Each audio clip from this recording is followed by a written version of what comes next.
안녕하세요. 이수진 목사입니다. 오늘부터 전할 주제 말씀은 팔복입니다.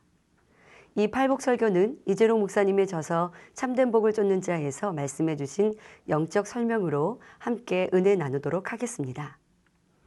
하나님의 아들로서 이 세상에 오신 예수님께서는 천국 복음을 전파하시며 하나님의 말씀을 가르치시고 모든 병과 모든 약한 것을 고쳐주셨습니다. 특히 산상보응 중 팔복의 말씀은 하나님께서 원하시는 참자녀의 모습을 알게 해주시고 참된 복이 무엇인지를 가르쳐주고 있습니다. 그러므로 오늘부터 몇 주간에 걸쳐 주님께서 말씀하시는 복 있는 사람의 조건과 그 내용이 무엇인지 살펴볼 때 여러분 모두가 진정 복 있는 사람이 되시기를 바랍니다. 세상에 복이란 말을 싫어할 사람은 없을 것입니다. 그래서 우리나라 어른들은 장롱이나 밥상, 옷 등에 복자를 새겨 넣기도 했죠.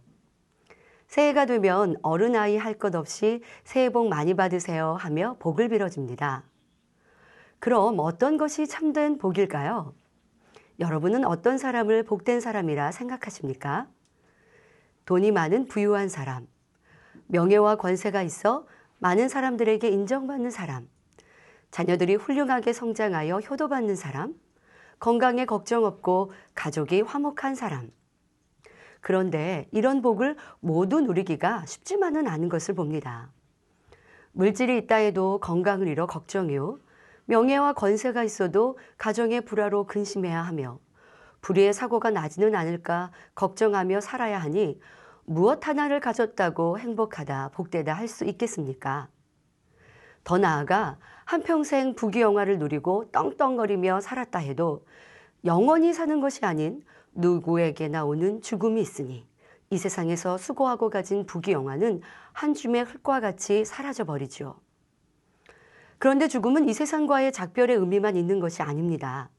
이 세상보다 더 중요한 영원한 내세의 시작이지요. 그 영원한 시간은 무서운 지옥과 천국으로 나누어지는데 이 세상에서 천국 갈 준비를 하지 않고 먹고 마시며 잘 사는 것에만 수고하였다면 결국 무서운 지옥에 떨어지니 이 땅에서의 복이 무슨 소용이 있겠습니까? 그럼 참된 복은 무엇일까요? 바로 복의 근원이신 하나님께서 주시는 축복을 누리며 구원받아 영생을 얻는 것이지요.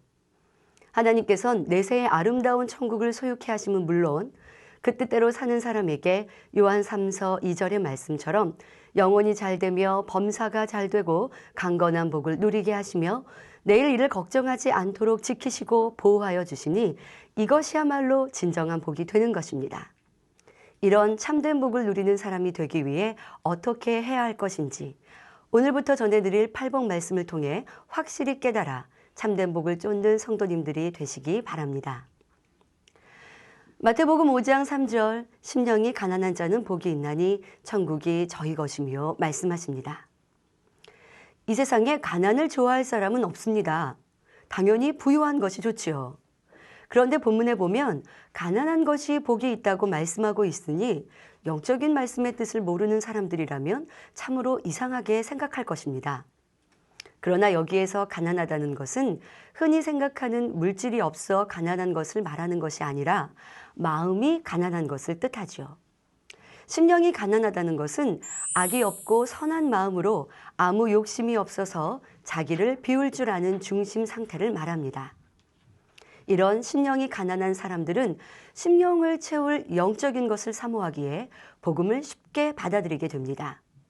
전도를 해도 쉽게 받아들이고 말씀을 들으면 그대로 순종하니 구원받기도 그만큼 쉬운 것입니다. 그러나 우리 주변을 보면 세상의 욕심으로 그 마음이 가득 차 있어 전도를 해도 받지 않는 사람들을 봅니다. 사업이 바빠서 교회에 못 다녀요. 지식 권세 부를 쌓기에도 너무 바쁜데 세상에 좋고 재미난 것이 많아서 아직은 교회 가기 힘듭니다 라고 말하지요. 이렇게 세상의 부, 명예, 권세로 그 눈과 마음을 온통 채우고 있으니 우리를 만드시고 천한 만물을 창조하신 하나님이 계시다 전하며 그 증거를 보여주어도 믿으려 하지 않는 것을 봅니다. 그래서 예수님께서는 마가복음 10장 25절에 약대가 바늘귀로 나가는 것이 부자가 하나님의 나라에 들어가는 것보다 쉬우니라 말씀하십니다. 여기서 약대는 낙타를 말하는데요. 낙타는 사람이 타기도 하고 물건을 실어 운반하는 몸집이 큰 짐승입니다. 특히 사막을 이동할 때 유용한 짐승인데요. 이렇게 큰 낙타가 어찌 실을 꿰는 조그만 바늘귀에 들어갈 수 있겠습니까? 그것은 불가능하지요. 그런데 하나님 말씀엔 이 불가능한 일이 부자가 천국에 들어가는 것보다 쉽다 말씀하십니다.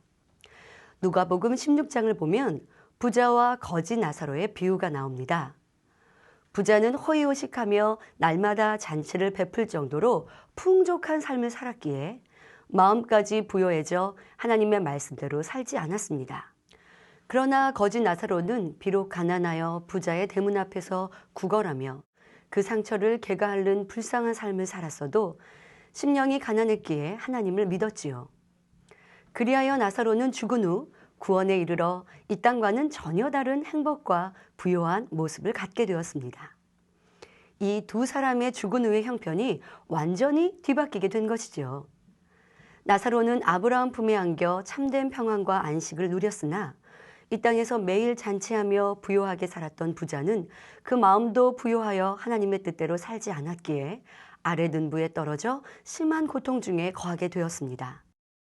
먹을 물도 없이 뜨거운 불 가운데 고통받고 있는 부자는 나사로의 손가락에 물 한 방울이라도 묻혀 떨어뜨려 주기를 바라지만 그리할 수 없는 것이 지옥이지요. 지옥에서는 이 세상에 살 때 재벌이나 권세자, 심지어 왕이었다 해도 아무 소용이 없습니다. 그곳에 떨어진 모든 사람들은 다 똑같이 불 가운데 고통받는 비참한 신세요. 영원한 고통 중에 세세토록 아무런 희망도 없이 살아갈 뿐입니다. 그러니 날마다 잔치를 즐겼던 부자와 가난하여 구걸하며 살았지만 하나님을 경외하였던 거지 나사로 중에 진정 복 있는 사람이 누구이겠습니까?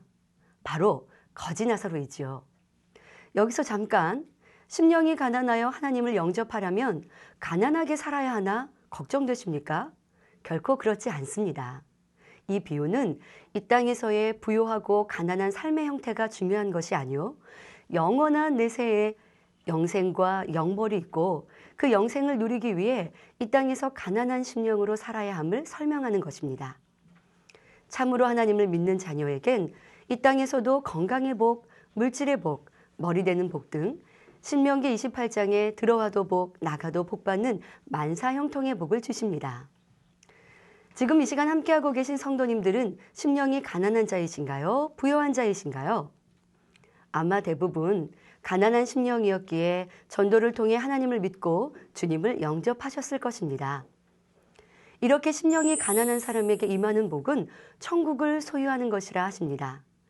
천국은 이 땅에 눈물, 걱정, 근심, 질병도 없이 기쁨과 행복만 있는 것입니다. 일을 해야 하는 수고도 없고 미움, 시기, 질투, 악은 전혀 없는 사랑만 가득한 곳이지요. 무엇보다 천지만물을 창조하시고 인간을 경작하신 하나님께서 가장 아름답고 평화롭게 만드신 곳이요. 매일매일 찬양과 잔치가 베풀어지는 곳입니다. 이 땅에서 아무리 돈이 많고 행복한 사람이었다 해도 천국에 들어간 사람의 부요함과는 비교할 수 없는 것입니다. 여러분이 이 땅에서 가장 즐거웠을 때를 생각해 보십시오. 또 가장 평화롭고 행복한 곳을 상상해 보세요. 천국에서의 행복과 기쁨은 그보다 더한 곳입니다. 가난한 심령으로 주님을 영접하신 성도님들은 이러한 복을 누릴 수 있는 하나님의 자녀요, 천국 백성이 된 복된 사람들입니다. 하지만 이런 복을 우리만 누려서는 안 되겠습니다. 사랑하는 가족, 일가친척, 이웃, 친구 등 우리 주변에 아직 구원의 복을 누리지 못한 많은 사람들에게 천국을 전하여 하지요. 그러나 여러분이 전도하여도 마음문을 닫고 전도를 받지 않는 사람도 있습니다. 세상에 보여지고 만져지는 것이 전부인 양 먹고 마시며 즐기기에 하나님을 왜 믿어야 하나? 난 아직 건강하고 지식도 있고 부요하여 누군가의 도움이 필요치 않다 하는 사람도 있지요. 그러나 실망치 말고 열심히 전도하십시오. 지금은 믿지 않고 하나님의 도우심을 필요치 않는다 해도 때론 어려움을 당하거나 심령이 가난해지는 상황에 여러분의 전도가 떠올라 하나님을 찾을 수 있습니다. 어느 성도님의 간증입니다. 하나님을 믿은 오빠가 여동생에게 전도를 하였습니다.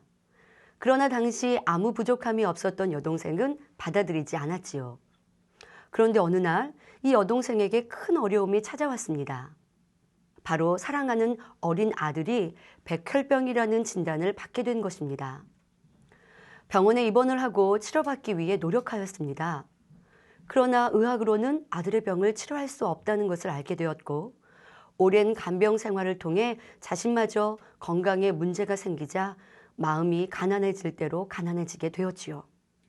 이때 이 여동생은 더 이상 해결할 수도 도움을 받을 수 있는 길도 없는 절망적인 순간에 전에 오빠가 전도했던 얘기가 떠올랐습니다. 하나님 앞에서는 의학으로 치료하기 어려운 질병이라도 치료받을 수 있다는 얘기였지요. 그래서 오빠를 찾게 되고 오빠가 다니는 교회로 저를 안내해 주세요라고 요청하기에 이른 것입니다. 그리고 오빠의 전도로 이재록 목사님의 2주 연속 특별 부흥성회에 참석하게 되었고 성회 첫날 아들의 백혈병을 치료받는 놀라운 역사를 체험하게 되었던 것입니다.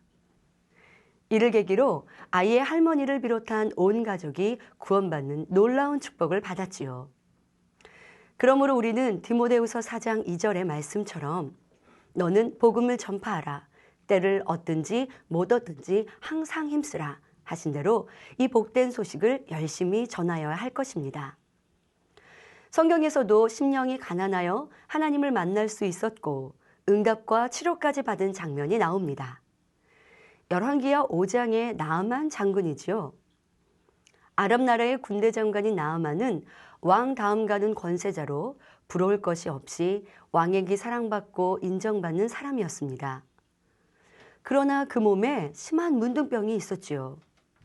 어느 날 이스라엘에서 잡아온 계집종이 나아만 장군의 문둥병이 치료받을 수 있는 길이 있다 말합니다. 바로 이스라엘의 선지자에게 가면 나을 수 있다는 것이죠. 나아만 장군은 가난한 심령으로 그 말에 따라 이스라엘의 엘리사 선지자에게 나아갑니다. 그런데 엘리사 선지자는 문 밖에 나와보지도 않고 사환을 시켜 요단강에 몸을 7번 씻으라 내 살이 여전하여 깨끗하리라 전달하지요. 나아만은 자존심이 상하고 화가 났습니다. 명생의 나는 이웃나라에 힘있고 권세 있는 장수인데 이렇게 무시할 수 있는가 생각하며 돌아가려 할 때 함께했던 종들이 만류하며 이보다 더한 것을 시켜도 행하여야 할 것인데 강에 가서 씻으라 하는데 못할 것이 무엇이냐 말하지요. 이때 나아만 장군은 그 종들의 말을 듣고 요단강으로 향합니다. 평상시 나아만 장군의 마음과 행함이 어떠했는지 알 수 있습니다. 종의 말이라 해도 무시하지 않고 귀 기울이는 겸손한 마음이요. 종들이 주인에게 아버지라 부르며 옳은 말을 할 수 있었던 관계에서 나아만의 크고 깊은 사랑의 마음을 느낄 수 있지요. 이런 나아만 장군은 요단강에 몸을 담굽니다. 1번, 2번, 3번, 6번까지 행했지만 문둥병은 그대로였습니다. 그러나 마지막 7번째의 그 몸을 요단강에 담그니 문둥병은 깨끗해지고 그 살이 어린아이의 살같이 되었습니다. 바로 온전히 순종할 때 응답이 오는 것이죠. 어느 정도 해보고 안 된다 멈춘다면 하나님의 능력과 도우심을 체험할 수 없는 것입니다.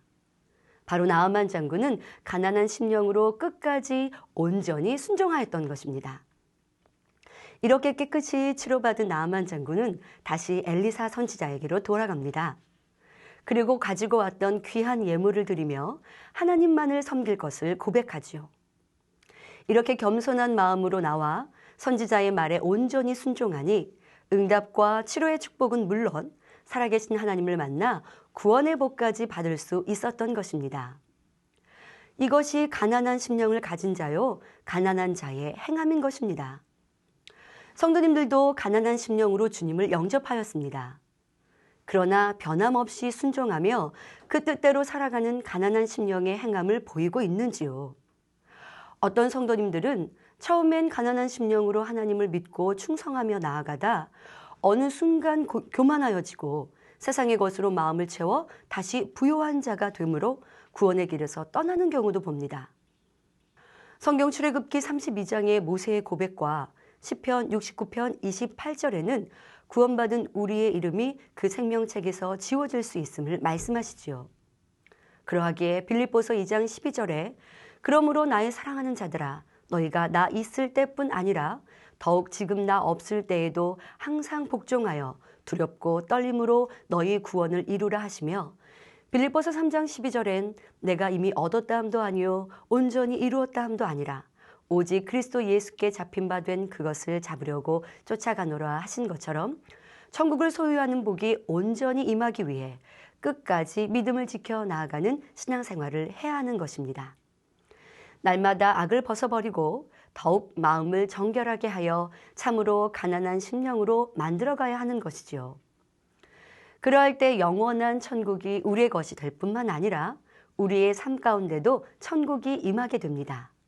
곧 정결한 마음을 가진 사람들의 삶에는 우리 주님께서 함께 하심으로 갖가지 복이 임하게 하시지요. 그러면 우리가 어떻게 해야 가난한 심령으로 천국을 소유하는 복을 온전하게 굳게 잡을 수 있는 것일까요? 첫째로 육신의 정욕, 안목의 정욕, 이생의 자랑을 버려야 합니다. 요한일서 2장 15절부터 16절엔 이 세상이나 세상에 있는 것들을 사랑치 말라.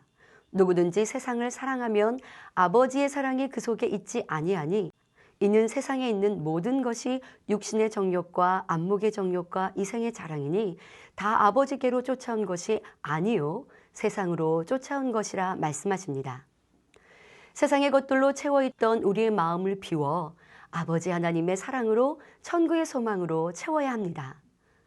그렇게 하기 위해 세상의 것들을 받아들이고 사랑하게 하는 속성인 육신의 정욕과 안목의 정욕, 이생의 자랑을 신속히 버려야 하는 것입니다. 자, 먼저 육신의 정욕에 대해 살펴보겠습니다. 육신의 정욕이란 육신을 쫓아 범죄하려고 하는 속성입니다. 육신은 사람의 몸과 죄가 결합된 것을 말하며 여기서 몸은 아담이 범죄함으로 이 땅에 쫓겨나니 하나님께서 심어주신 영의 지식이 점점 빠져나가게 되었지요. 이렇게 영의 지식이 빠진 후 남겨진 사람의 몸을 의미합니다. 쉽게 설명하면 사람에게 있는 죄성이 겉으로 표출되려고 하는 욕구, 곧 범죄하고 싶은 욕구가 바로 육신의 정욕입니다. 여기서 범죄란 세상에서 말하는 살인, 도둑질, 구타 등 중한 죄만 의미함이 아닙니다. 다툼, 짜증, 수근수근, 거짓말 등 행함으로 짓는 죄뿐 아니라 마음에 있는 미움, 시기, 질투, 판단 등의 악의 모양도 포함되지요. 마음의 간음, 짜증, 혈기, 미움, 시기, 질투, 판단, 정죄 등의 죄의 속성을 가지고 있을 때 이것이 유발될 수 있는 환경 조건을 만나면 이 비진리가 행함으로, 생각으로 나오려 하지요. 예를 들어 마음에 혈기가 있으면 내 유익에 맞지 않는 일이 생길 때, 짜증스러운 상황이 될 때 이내 분을 내게 됩니다. 이렇게 분을, 화를 내고 싶어 하는 것이 육신의 정욕인 것입니다. 많은 사람들은 화를 내고도 상대가 나를 화나게 해서 내가 어쩔 수 없었다 하며 핑계를 대지만 내 마음에 혈기가 없다면 화날 상황에도 화를 내지 않는 것입니다. 내게 미움이 있다면 상대가 내게 피해를 입히거나 나를 힘들게 하는 것 같으면 이내 미운 마음이 발동합니다. 험담하며 수군거리기도 하고 상대가 칭찬을 받고 인정을 받으면 시기, 질투가 생기는 등 악이 나오게 되지요. 상대가 미운 행동을 해서 미워한 것이 아니라 내 마음에 미움이라는 죄성이 있기에 나온 것입니다. 그 마음에 미움이 없다면 아무리 상대가 나를 욕하고 해코지하였다 해도 밉거나 싫지 않는 것입니다. 마음이 악과 죄가 없이 진리와 선으로 가득한 믿음의 선진들은 어떤 상황에도 선과 사랑만 나온 것을 알 수 있지요. 예수님께서는 그 마음에 미움이 조금도 없으시고 오직 사랑만 가득하시니 십자가의 고난과 처형에서도 욕하고 핍박하는 사람들을 향해 어떤 미움과 원망도 없이 오직 사랑으로 중보기도 하신 것을 볼 수 있지요. 이와 같이 내 마음에 무엇이 있는지 살펴보아야 합니다. 주님과 같이 믿음의 선진들과 같이 진리, 선, 사랑만 있어 그 향이 퍼져 나오는지 아니면 죄악이 있어 육신의 정욕이 발동되므로 악한 냄새가 나는지 아직 내 마음에 비진리가 있는 만큼 원수마귀 사단이 나를 주관하여 내 안에 죄성과 악을 발동케 함으로 죄를 짓게 만듭니다. 그러니 불같은 기도를 통해 이 근본의 죄성을 벗어내어 육신의 정욕이 발동되지 않도록 해야 하지요. 아직 비질리가 있다 해도 성령의 충만함을 입으면 원수마귀 사단이 내 마음의 육신의 정욕을 부추길 수 없도록 차단할 수 있습니다. 그러나 기도를 쉬어 충만함을 이루면 죄를 짓지 않아야 하는 것을 잘 알아도 내 마음을 내가 다스릴 수 없습니다. 원수마귀 사단이 마음의 비질리를 요동하여 다시 세상을 쫓고 세상의 것으로 내 마음을 채우게 하며 부요한 자로 만들려 하니 우리는 항상 깨어 있어야 하는 것입니다. 다음은 안목의 정욕을 차단해야 합니다. 안목의 정욕이란 눈으로 보고 귀로 듣는 것을 통해 마음이 동요되고 육의 것들을 추구하게 하는 속성을 말합니다. 눈이 있어 보고 귀가 있어 들으며 발이 있어 간다 하지만 우리가 무엇을 보고 무엇을 들으며 어디에 있는지가 우리의 삶에 많은 영향을 미치게 됩니다. 한번 스쳐가며 본 것이라 해도 아무 의미 없이 보고 들었다 해도 그것이 느낌으로 입력되어 다시 떠오르기도 하고 또 보고 싶고 취하고 싶은 마음과 생각으로 발전되기도 합니다. 문제는 이렇게 보고 듣고 접한 것들이 죄에 속한 것, 어둠에 속한 것이기 때문입니다. 예를 들어 친구를 통해 음란문을 한번 보았는데 그 한 번이 뇌리에 기억되어 공부에도 방해가 되며 또 보고 싶은 마음이 듭니다. 폭력적인 영화나 게임을 접하였는데 시간이 지나면 폭력의 강도가 더 높아져야 재미있어 하며 나도 모르는 사이 내게도 그 폭력이 배어지기도 하지요. 또한 안목의 정욕을 통해 내 안에 비질리가 발동되어지니 육신의 정욕을 불러일으키는 주범이 되는 것입니다. 그러니 진리가 아니면 보지 않고 듣지 않고 가지 않아야 합니다. 다음은 이생의 자랑입니다. 이생의 자랑은 현실의 모든 향락을 쫓아 자기를 드러내기 위해 자랑하는 속성입니다. 이생의 자랑이 있으면 자신이 가진 것, 부나 명예, 권세, 재능, 외모, 지식 등으로 자랑하며 자신을 드러내려 합니다. 그러나 야고보서 4장 16절에 이제 너희가 허탄한 자랑을 자랑하니 이러한 자랑은 다 악한 것이라 말씀하시지요. 또 이생의 자랑이 있는 사람은 자신이 가진 것으로 남을 무시하고 업신여기니 하나님이 싫어하시는 교만이 나오게 됩니다. 이런 모습은 가난한 심령을 가진 낮아짐, 섬김, 희생, 사랑과는 거리가 먼 심령이 부요에 있는 것입니다. 그러하니 천국의 아름다움과 소망은 없고 이 세상의 것들이 더 좋아 보이고 가치 있게 느껴지지요. 신앙생활을 한다 해도 하나님의 일로 충성하며 헌신하기 싫고 그저 구원만 받으면 된다 생각하며 왔다 갔다 하는 쭉적이 신앙생활로 빠지기도 합니다.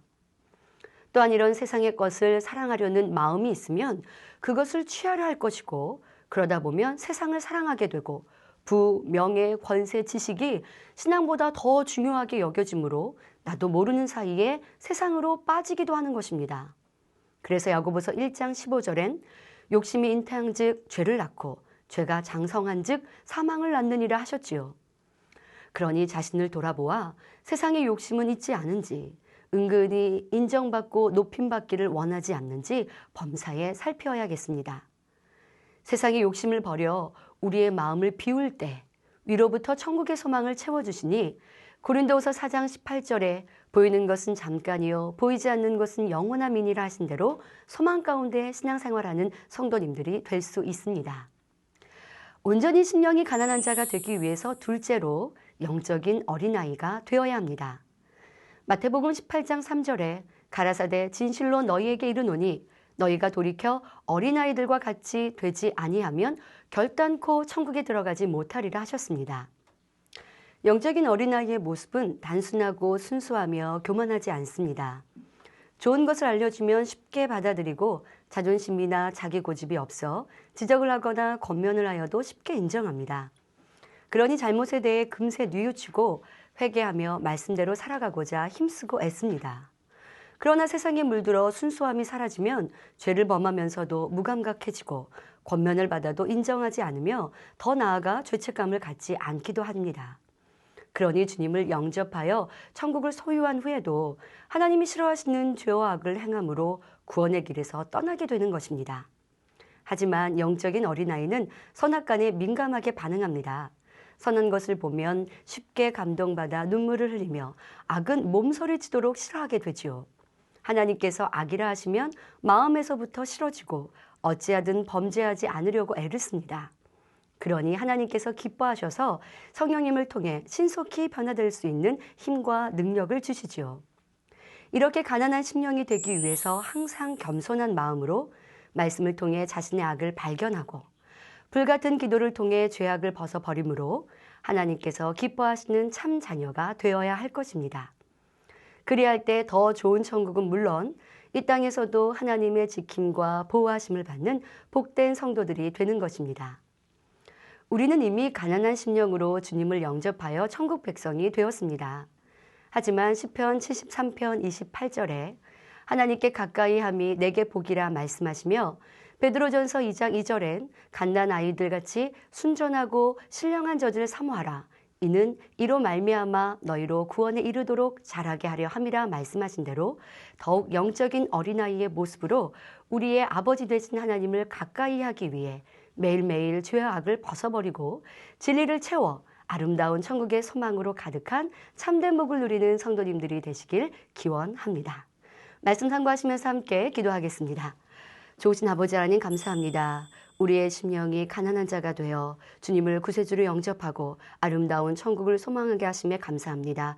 아직 우리 주변에 가난한 심령이 아닌 주님을 영접하지 못한 이들도 신속히 구원에 이르게 하옵소서. 또한 우리가 가난한 심령이 되었다 만족함이 아니오 더욱 아버지께서 원하시고 바라시는 참전의 모습으로 깨끗하고 정결한 우리의 심령을 마음을 깨끗이 비울 수 있는 그로 인하여 영으로 채워갈 수 있는 우리 모두가 되게 하여 주옵소서. 감사하고 우리 주 예수 그리스도의 이름으로 기도하옵나이다. 아멘.